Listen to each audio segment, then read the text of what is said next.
بسم اللہ الرحمن الرحیم۔ السلام علیکم بچوں، آج کے دن ہمارا سبق جو ہے باب منجم سے T8 کا حسن معاملات و معاشرت کی زندگی میں سے ہم نے اچھے معاملات کو دیکھنا ہے۔ ان میں سے سب سے پہلے آج کا ٹاپک ہے سود کی حرمت۔ سب سے پہلے ہیڈنگ لگائیں گے سود کا معنی مفہوم۔ سود کو عربی زبان میں ربا کہتے ہیں۔ سود کا معنی ہے قرض دے کر اس پر مشروط اضافہ یا نفع لینا، جیسے 1000 روپے کسی کو قرض دینا اور دیتے وقت یہ شرط لگانا کہ 1000 کی بجائے 1500 روپے دینے ہوں گے، یہ اضافی 500 روپے کا شمار سود میں ہوگا۔ قرض دے کر مقروض سے روپے پیسے کے علاوہ دیگر کوئی فائدہ لینا بھی سود ہے۔ دوسری قسم جہاں بیان کی جا رہی ہے کہ قرض دے کر مقروض کے روپے پیسے کے علاوہ کوئی فائدہ لے لینا، وہ بھی سود ہے۔ جیسے کسی کو قرض دیا اور اس سے اس کا مکان لے لیا اور اس مکان میں رہائش اختیار کر لی، لیکن اس کا کرایہ ادا نہ کیا یا کرایہ دیا لیکن کم دیا، یہ بھی سود کی ایک شکل ہے۔ کسی سے غلہ وغیرہ اناج وغیرہ ادھار کر لیا، لیکن جب واپس کیا تو جتنا لیا تھا اس سے زیادہ واپس کیا گیا، یہ بھی سود ہے۔ جیسے کسی سے 5 کلو گندم لی لیکن جب واپس کی تو 6 یا 7 کلو واپس کی، یہ بھی سود کی ایک شکل ہے۔ سود اسلام میں قطعی طور پر حرام ہے، کیونکہ یہ ایک ایسی لعنت ہے جس سے مفت خوری، لالچ، خود غرضی، سنگ دلی، سخت دل اور مفاد پرستی جیسی اخلاقی برائیاں جنم لیتی ہیں۔ سود معاشی اور اقتصادی تباہ کاری کا ذریعہ بھی ہے، اسی وجہ سے قرآن مجید میں سود سے منع کیا گیا ہے۔ ہم دوسری ہیڈنگ لگائیں گے سود قرآن کی روشنی میں، سود کی حرمت قرآن کی روشنی میں۔ اللہ تبارک و تعالیٰ کا ارشاد ہے، اے ایمان والو کئی گنا بڑھا چڑھا کر سود نہ کھاؤ اور اللہ کی نافرمانی سے ڈرو تاکہ تم فلاح پا جاؤ، کامیاب ہو جاؤ۔ اللہ تعالیٰ نے خرید و فروخت کو حلال یعنی تجارت کو حلال جائز قرار دیا ہے، جبکہ سود کو حرام قرار دیا ہے۔ ایک اور جگہ ارشاد باری تعالیٰ ہے، اللہ تعالیٰ نے تجارت کو حلال فرمایا ہے اور سود کو حرام قرار دیا ہے۔ قرآن مجید میں سود کو اللہ تعالیٰ اور اس کے رسول صلی اللہ علیہ وسلم کے ساتھ جنگ کے مترادف قرار دیا ہے۔ سود کی وجہ سے اگرچہ بظاہر مال میں اضافہ ہوتا ہے، لیکن در حقیقت وہ مال میں نقصان، بے برکتی اور ناگہانی آفات کا باعث بنتا ہے۔ یعنی کوئی آفت آتی ہے جس کی وجہ سے نقصان ہو جاتا ہے، یہ ناگہانی جو آفات آتی ہیں اسی وجہ سے ہوتی ہے کہ انسان غلط اور ناجائز منافع لیتا ہے۔ اللہ تعالیٰ سود کو مٹاتا ہے اور صدقات کو بڑھاتا ہے، یعنی سود کو مٹا دیتا ہے، سود سے انسان کو سزا ملتی ہے، اور صدقات کو بڑھاتا ہے، یعنی صدقات سے برکت آتی ہے۔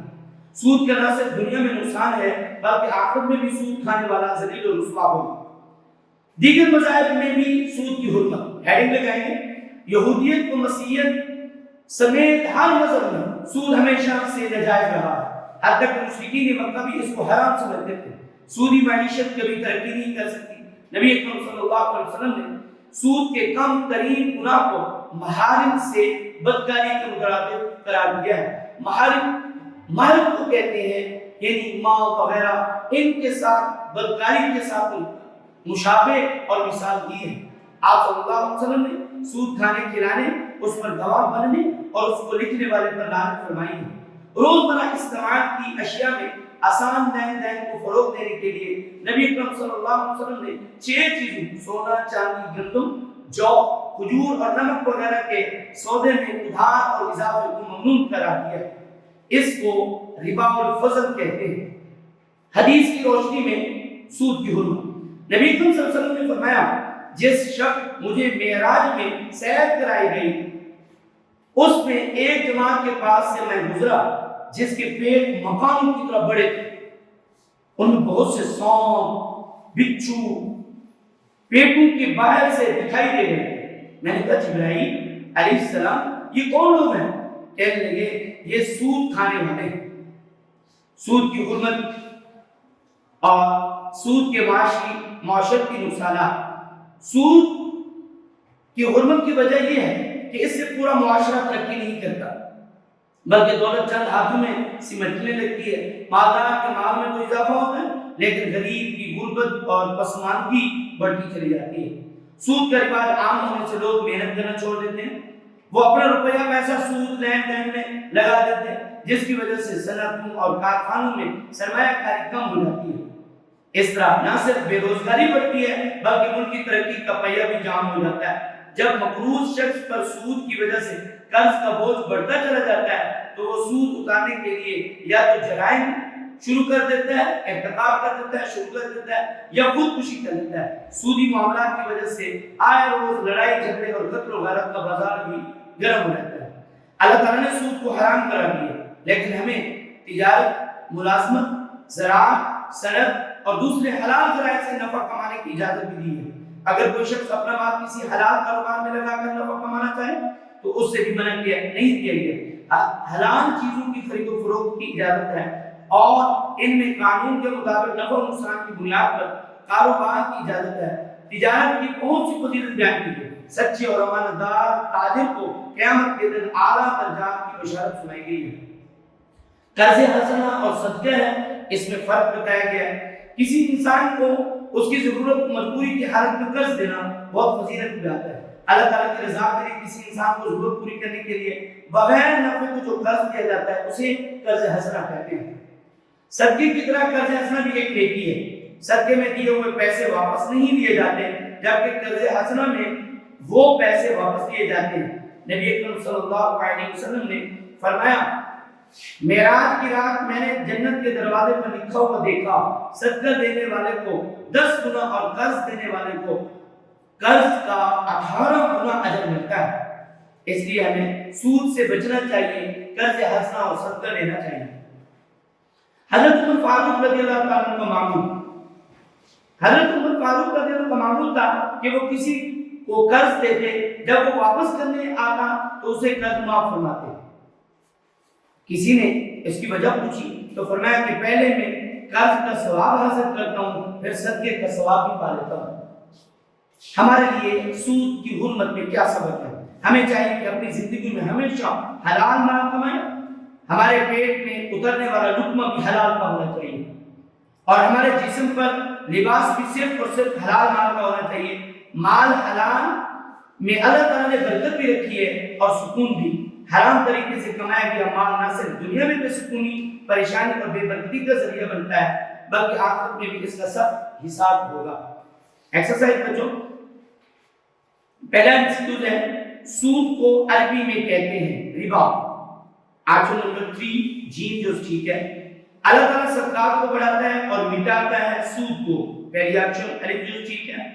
سود کا رواج عام ہونے سے لوگ چھوڑ دیتے ہیں، محنت بیجوز آپشن نمبر 2 ٹھیک ہے۔ کسی انسان کی ضرورت پوری کرنے کے لیے بغیر نفع کے جو قرض دیا جاتا ہے اسے کہتے ہیں قرض حسنہ، آپشن نمبر لاسٹ دال جوز سی جوز۔ حدیث مبارکہ کے مطابق قرض حسنہ دینے والے کو اجر ملتا ہے 18 گنا، دال جوز ٹھیک ہے۔ سود کا معنی مفہوم صفحہ نمبر 6 پیج نمبر 66 میں ہے۔ ہمارے پہلے شارٹ کا آنسر، پہلی دو لائنیں، سود کو عربی زبان میں ربا کہتے ہیں، یہاں سے لے کر 500 روپے کا شمار سود میں ہوگا، پہلا شارٹ۔ دوسرا شارٹ ہے سود کی حرمت پر ایک قرآنی آیت مبارکہ کا ترجمہ، صفحہ نمبر 66 میں ہے۔ پہلی ٹرانسلیشن، اے ایمان والو کئی گنا بڑا چڑھا کر سود نہ کھاؤ، آخر تک اللہ تعالیٰ نے تجارت کو حلال فرمایا اور سود کو حرام کیا۔ تیسرا سوال، سود کی حرمت پر ایک حدیث مبارکہ کا ترجمہ، پیج نمبر 67 پر نبی اکرم صلی اللہ علیہ وسلم نے فرمایا، جس شب مجھے معراج میں سیر کرائی گئی، جب ایک جماعت کے پاس گزرا، یہاں سے لے کر سود کھانے والے ہیں حدیث کے آخر تک۔